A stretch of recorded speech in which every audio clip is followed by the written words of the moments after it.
Gus Kenworthy putting down the switch triple rodeo. I've known that I was gay since I was like 5 years old. For the longest time, I didn't think I was going to tell anybody. And I wanted to kind of come out and hopefully be a beacon of light for any kids that were the same as me when I was a kid, because I didn't feel like I had anyone to look up to. It's been almost 3 years since I came out on the cover of ESPN the magazine, and 3 weeks since this happened at the Winter Olympics. Today, Hollywood is taking it a step further with a coming out movie. Abby? Yeah? I'm gay. Oh. Already, fans have taken to social media in support of the film, one fan coming out in this tweet. Nick Robinson plays 17-year-old Simon in the film directed by Greg Berlanti. After I came out, I started having kids reaching out to me and telling me that my coming out story helped them come out to their own parents. Have you felt that? To a certain degree, yes. This film, I think, showed in Kansas like months ago, and there was a young man in the audience who had the courage to come out to his dad. Maybe it provides a point of entry just to talk about the issue, even if you're not LGBT. I think most people have a friend or a family member or know someone who is, and might want to walk in Simon's shoes. One of the sweetest scenes in the movie is after Simon comes out to his parents.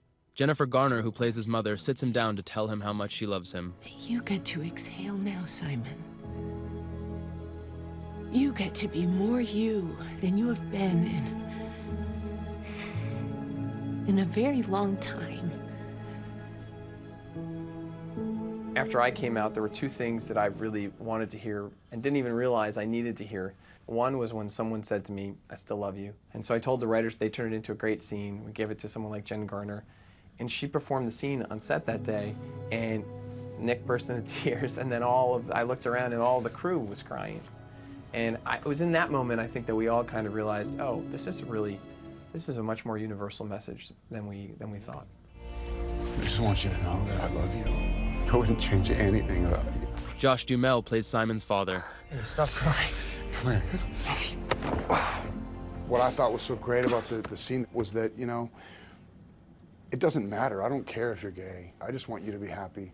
And I want you to go forward and give that same love and compassion and tolerance and acceptance to other people. In researching this role, getting ready for this part, did you talk to any parents of LGBTQ kids or anyone that had their kid come out to them to sort of share that experience? Yeah, I mean, this has happened in my family. My step nephew, who I've known since he was just a baby, came out several years ago, and I remember that it was a bit of a shock to the family. His dad at first didn't know how to deal with it because, you know, we come from a very conservative place.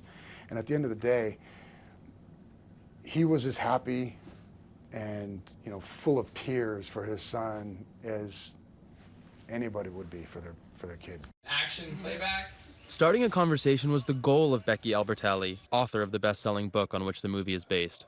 I hope other parents will see this movie and see Jennifer and Josh's speeches as Simon's parents. And that can be like a model for parents to be able to like kind of find the language to speak with their kids about this experience.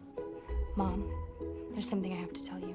Can we talk? One of my favorite scenes in the whole movie is when all of the kids are coming out to their parents as straight. Right. I like girls.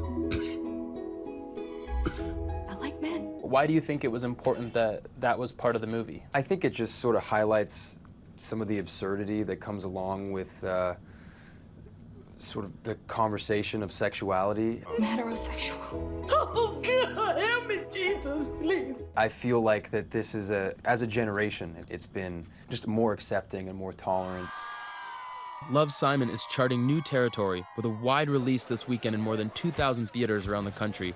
Just having a gay romance represented in a film like this, and where typically there would be a guy and a girl, having two guys under a mistletoe, having two guys emailing each other love letters back and forth. This was a mistake. In and of itself impacted me. They hope that idea of walking in someone else's shoes, even if just for 2 hours, can open hearts and minds. Is there anybody that either of you hopes goes to see this movie? The Obamas. The Obamas. I want the Obamas to see it.